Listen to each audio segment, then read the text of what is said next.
వాక్యము కూడా మనుషుల జ్ఞానమును ఆధారం చేసుకొని చెప్పకూడదు.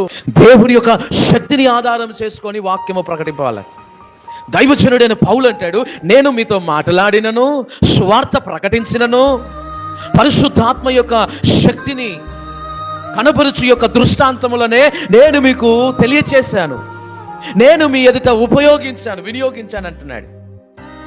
దైవజనుడైన పౌలు గారే చాలా గొప్ప జ్ఞాని, చాలా గొప్ప జ్ఞానవంతుడు. ఆయన ఆ కాలంలోనే అంతటి ప్రవీణత కలిగిన జ్ఞానము కలిగిన వాడు. జ్ఞానము కలిగిన ఆయనే చెబుతున్న మాటలు ఏంటంటే, మీ విశ్వాసము మనుషులను ఆధారం చేసుకునేదిగా ఉండకూడదు అంటాడు. చాలా మంది జీవితాల్లో ఏ కార్యము జరగట్లేదు, దేవుని మీద ఆధారపడలేక మనుషుల విశ్వాసం మీద, మనుషుల జ్ఞానం మీద ఆధారపడుతూ ఉన్నాం. ఇలాగున నువ్వు ఆధారపడినంత కాలము మన కుటుంబాలలో కానీ, వ్యక్తిగత ఆత్మీయ జీవితాల్లో కానీ దేవుడు కార్యాలు చేయడం ఆలస్యం చేస్తూనే ఉంటాడు. అదే నువ్వు మనుషుల ఆధారం చేసుకోకుండా విశ్వాసమును కర్త అయిన యేసుని ఆధారం చేసుకుంటూ, యేసు యొక్క శక్తిపై ఆధారపడి నీ విశ్వాసం ఉన్నట్లయితే ఆయన నీ కొరకు అద్భుతాలు చేయడం ప్రారంభిస్తాడు.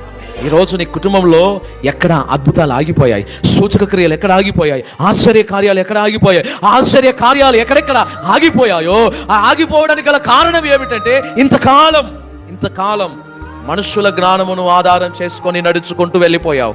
ఈ రోజు నుంచి దేవుని శక్తి పైన ఆధారపడుదుముగాక, దేవుని యొక్క కృప పైన ఆధారపడుదుముగాక, దేవుని యొక్క మహిమ పైన ఆధారపడుదుముగాక, దేవుని యొక్క అభిషేకముపై ఆధారపడుదుముగాక.